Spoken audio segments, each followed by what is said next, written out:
Let's welcome in Brett Goode to the conversation this morning, former Packer, former Razorback. Brett, let's shift the conversation to particularly Razorback football. Sam Pittman at the Little Rock Touchdown Club yesterday seems really confident. What are you most confident in this football team in 2021?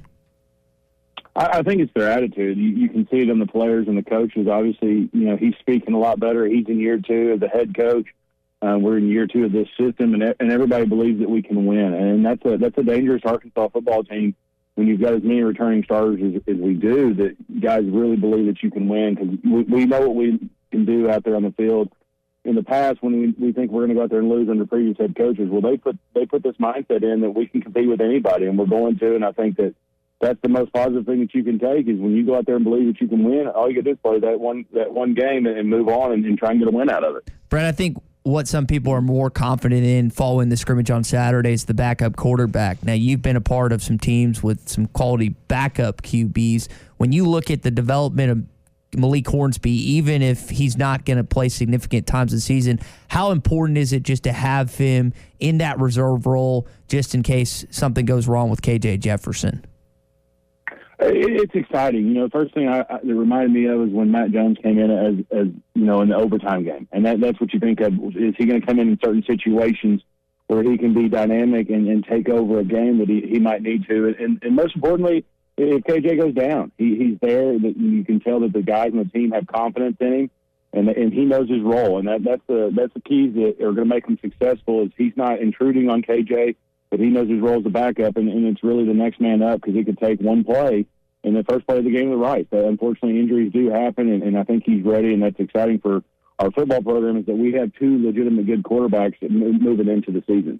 Yesterday, Sam Pittman spoke at the Little Rock Touchdown Club. We got a chance to visit. I guess our last visit with him on the show was at SEC Media Days, and one of the questions we asked was, if you could change anything from your first year and your first season at Arkansas, what would it be? And he spoke about COVID and just some of the things that, how that affected the season. But I just wonder what it's going to be like as a player and a coach going into this year. I'm not saying that cloud isn't hanging over their head, but maybe that cloud's not as dark and not as big and broad as it was a year ago, where you really didn't know week to week, first, where you're going to play the game, who was going to be available. How do you think that changes the mindset going in, knowing that, hey, this week's game is like a 90-something% certainty? We're certain about the players we're going to be able to put on the field, the depth chart we're going to be able to put out there with the vaccine and this team. How does that change the mindset of a team, in your opinion? I know you've not been through this, but it's got to be a lot different this year from the mental approach for Sam Pittman and his entire team.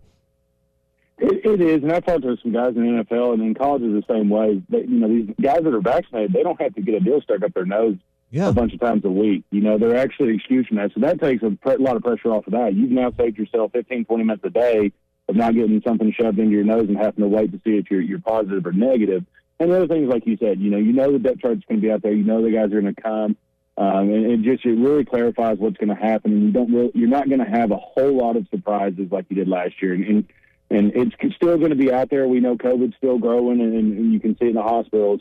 But as a vaccinated football team, you can see the numbers they're able to handle it a lot better than they were able to a year ago. So I think moving forward, it's going to be exciting for the football team, because they can kind of just get on a roll, and that's what you want them to do is get rolling and get in the groove, and that's going to be a good deal for Arkansas fans. I mean, you just look at games. Obviously saw Sam Pittman miss a game. We saw the LSU game, the roster was just, gutted by COVID holdouts from that game. I would just think just going in and being able to actually have a plan, and then knowing you're probably going to be able to execute that plan, and not having to have a plan B, C, D, and E for every situation from a coaching standpoint, Brett, would be put your mind at ease a whole lot more.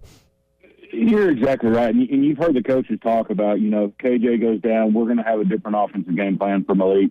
And that's true. But they're not going to go into every game with an entire spreadsheet, thinking KJ is going to get hurt. And that was kind of the case with COVID, is you don't really think – you have to use it as an injury. You don't think you're going to lose half your roster to injury. Same thing, you don't think you're going to lose them all to COVID. So it was definitely a lot of adjustments. They're going to have a game plan. They're going to be ready, because it is reality. They're going to be, it is next man up, and that's one thing that is good for our football team this year compared to last year as well, is that we've got more depth at positions. We've got more guys that have stepped up, and they've gotten bigger, stronger, faster in the offseason, and plus the recruits that we brought in and our super seniors. So we've got a really good base that we are above where we were last year, starting point, and hopefully we can just grow from there. Bro, I want to shift it up to the NFL real quick. I know Urban Meyer has been in detention. Travis Etienne out for the entire season with the foot injury. His second first-round draft pick that they had, which is bummer, not just for him, but just the Jags football team. Do you think Urban Meyer is going to have success in the NFL? It's going to be how he handles injuries like that. When we won the Super Bowl, we had 17 guys go down, and it's going to be how guys can kind of come in and pick up his mindset of offense. It's really hard for a guy going to college. You look at the track record, you look at Nick Saban, how great of a college coach he is and has been for a long time. And he was 15 and 17 at Miami. We all know what Bobby Petrino did at Atlanta before he came here. And Chip Kelly had a winning record, but it wasn't that good of a winning record. People hated him. So Urban's got a lot of growth that he's going to have to go through, and he's going to have to do it fast because, Jacksonville is known to not be good for a long time. And is one, first-round quarterback really going to turn that over with a new head coach, or is there going to be a big growing process? And that's going to be the key. I don't think they're going to go out and have a winning record this year. I think just because the track record proves that. Even Matt Rule there in Carolina, he has. I think he's like 5-11. So it's an uphill battle. It's going to be how he reacts to the players. You can't speak to all the players like you used to. And you've only got 46 guys dressing on Sunday. So it's a big adjustment for him. And if he makes those adjustments, he can be. And he's been successful everywhere he's ever been. So I look forward to seeing if he's up for that challenge. Brett, I didn't watch episode 3 of Hard Knocks last night, but when you look at the Dallas Cowboys this season coming off a Dak Prescott-less year, is there a expectation that Hard Knocks is going to help elevate or help hinder this football team heading into this season? I think it's probably a little bit of both. And it's kind of interesting that the Dallas is a lot like Arkansas right now. They're both in year 2 of a new head coach and new systems, and they also didn't have an offseason last year. And so you can see the excitement on the Cowboys. But, I always, after these episodes, I get on Twitter and I look out there and kind of see the reaction. And everybody's favorite reaction was the intro video, the deal that they did, the drone of the whole new parts that the renovations that they've done, and you're kind of looking at it saying, well, that shouldn't be the biggest thing about Hard Knocks. You think there might be a hit or a joke or something that went on in the preseason game. So they've got a lot of growth and room to grow, and I think Dak's being healthy is going to help them. Zeke has lost a lot of weight and looks really good right now. So it's going to be interesting to see how they kind of go out there week 1 and see how they, partake, or can they get back to that, that dominance that they were when they first came into the NFL. Anyone else stood out to you watching preseason games? Any teams that you say there's a team that I wasn't really putting, maybe late into the playoffs that maybe you think a little more highly of now at this point?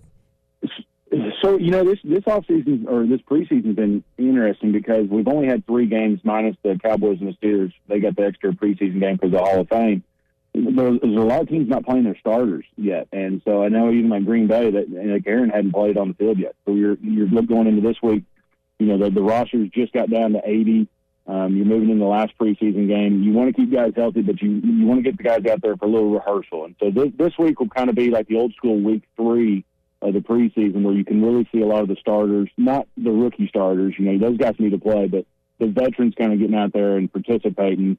Now that training camp's kind of winding down to an end, and we're getting ready for the regular season. So I'm going to look real hard at this week and see the guys that are playing. Ben Roethlisberger, how he's going to do. He's been in a hat a lot at practices, and see how he looks healthy. But you're kind of wondering, is this guy, too old now, or is he going to have one last hoorah? And so I think we're going to start to see that this week and moving forward. Well, it's such a long year. You hate to taking tread off the tires in August when you know that you're hoping to be playing in February.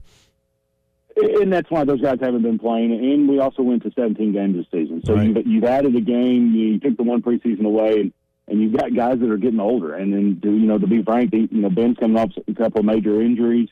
Tom had surgery in the offseason, and he just seems like he just does whatever he wants to do every year.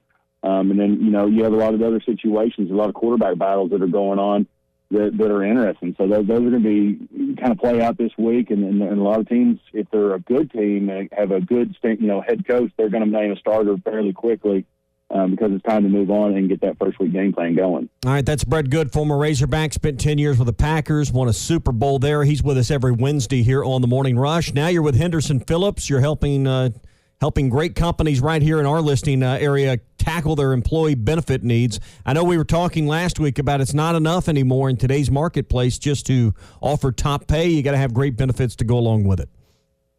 You do, and you're seeing that across the board with people trying to attract and retain employees. I mean, this situation, you see signs everywhere you go with sign-on bonuses where they're also, having to offer benefits. Some companies are having to offer up in their game where they're having to pay more money for those benefits just to retain those employees. And the employees is where you make the money. So we've been staying busy of trying to make sure we put out the best package for our clients, and so far it's been working well. 651-2292 is Brett's number. You can contact him directly with a text or a phone call. That's 479-651-2292 for Brett Goode with Henderson Phillips. Brett, we'll talk to you next Wednesday. All right, sounds good. Thanks, guys.